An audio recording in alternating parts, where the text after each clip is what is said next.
aula de língua portuguesa, professora Karine.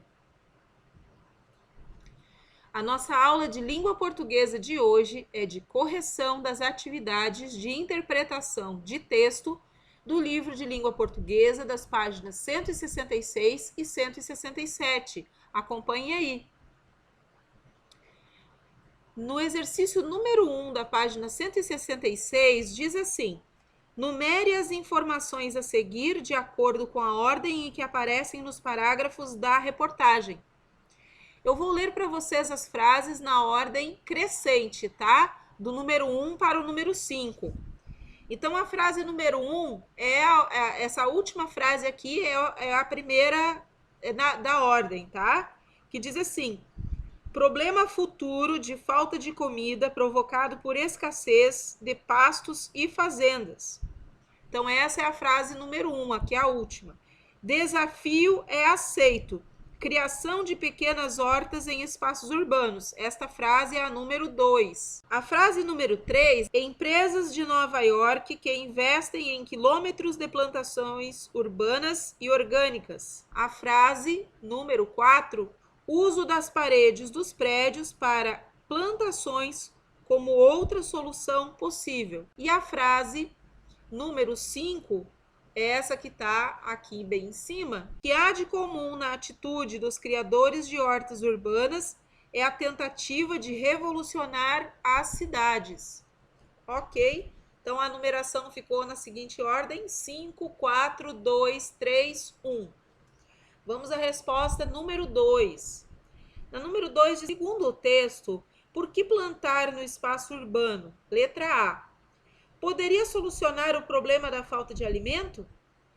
Sim, porque os terrenos destinados à agricultura não seriam suficientes para suprir a necessidade da população mundial, que cresce a cada dia.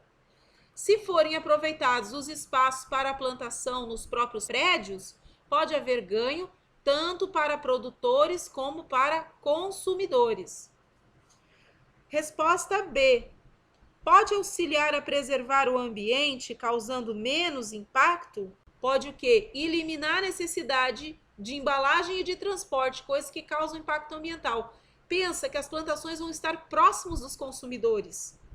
Então, o transporte, o gasto com transporte, até com o combustível do transporte, diminuiria demais, não é mesmo?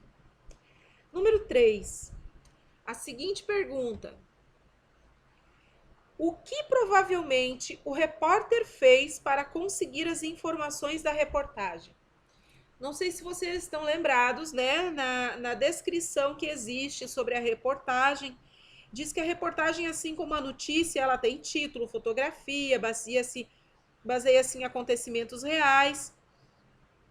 Mas que a reportagem, como ela tem um assunto mais aprofundado, precisa estar o quê? Precisa fazer pesquisa, ela precisa de buscar depoimento de especialistas, de estudiosos, que costumam fazer, então, prestar um auxílio na hora da montagem dessa reportagem, a dar informações, não é isso? Então, o que provavelmente o repórter fez para conseguir essas informações?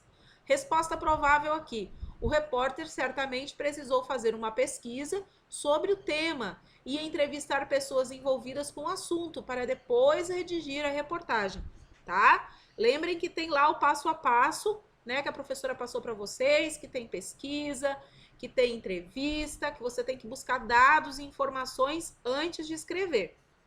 Número 4. Releia a declaração do arquiteto Fernando Ortiz e responda ao que se pede. Então, tinha lá uma declaração, né? E o que dizia nessa declaração?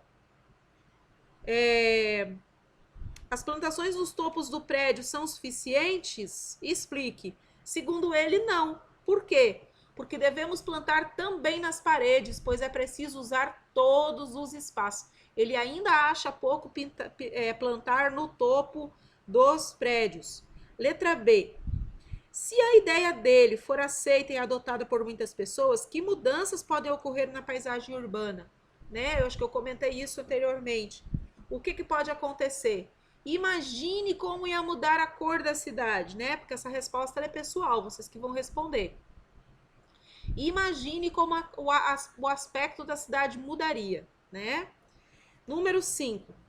Procure se lembrar da notícia que você leu no capítulo anterior, pensando na reportagem que você acabou de ler e comparando o formato e o tipo de conteúdo que as duas apresentam. Responda quais são as diferenças e semelhanças entre uma notícia e uma reportagem. Bom, a notícia que nós lemos na matéria anterior, né, no outro gênero textual, era sobre notícia da lama tóxica lá da cidade de Mariana, que contaminou, né, a reserva ambiental, aquela coisa toda. Bom, qual que é a diferença, né, principal aí entre a notícia e a reportagem? Elas ambas são parecidas. O corpo delas são parecidos, com título, com subtítulo, né? Com o olho, né, que é o subtítulo, com o primeiro parágrafo explicativo, que é o lead. Tudo isso tem numa e na outra. Qual é a diferença? A notícia, elas são com assuntos que são recentes, do que está acontecendo. Aconteceu uma coisa, pá, eles noticiam, e a notícia ela é curta, ela não pode se perder, ela tem que ser rápida. A reportagem não. A reportagem não necessariamente você precisa escrever sobre um assunto que acabou de acontecer.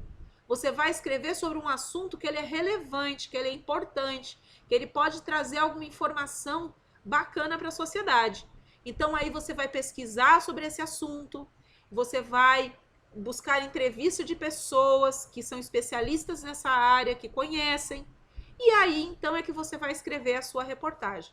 Então, ambas são parecidas na estrutura, mas a notícia é mais curta e de assuntos recentes, a publicação. E a reportagem são mais longas e dão um tratamento mais aprofundado no assunto. Pergunta número 6. Essa reportagem apresenta um infográfico? Ele ajudou você a compreender a reportagem? Qual a relação entre a imagem e os textos apresentados no infográfico e o restante da reportagem? Infográfico, se alguém ficou com alguma dúvida do que é, são as imagens, são as ilustrações que fazem parte das reportagens. Então, as imagens, elas oferecem uma informação gráfica que ajuda o leitor a visualizar as soluções para instalar as hortas e os espaços verdes. No caso aqui, está relacionado, né, com a reportagem que nós lemos, né, com as hortas, né. Então, ela ajuda a clarear, a compreender o assunto que está sendo tratado, tá bom? Vamos para o próximo. Próximo é a nossa atividade, gente. Vocês vão fazer agora a atividade da página 168 e 169. Olha que legal. É um trabalho, é uma atividade de gramática sobre numerais. O que são numerais? Vocês têm aí na página do livro 168 que diz: o numeral é a classe de palavras que devemos usar para indicar quantidade de elementos, inteiros, múltiplos, frações ou a posição que ocupam. Os numerais indicam quantidades simples, que são os cardinais, 1, 2, 3, 1000, e os que indicam a multiplicação são os multiplicativos, como dobro, triplo, quinto. Os que indicam divisão de uma quantidade são os fracionários, tipo terço, quinto. Os que servem para ordenar elementos dentro de uma série, mostrando a posição ocupada, são chamados de números ordinais, porque eles indicam a ordem. Primeiro, segundo, terceiro, quarto, tá? Bom, vamos lá. Só fazer aqui esse exercício e aplicar o conhecimento que vocês já têm sobre isso. É fácil identificar os numerais. Leia novamente e vamos mãos à obra. Um bom trabalho para vocês. Beijão!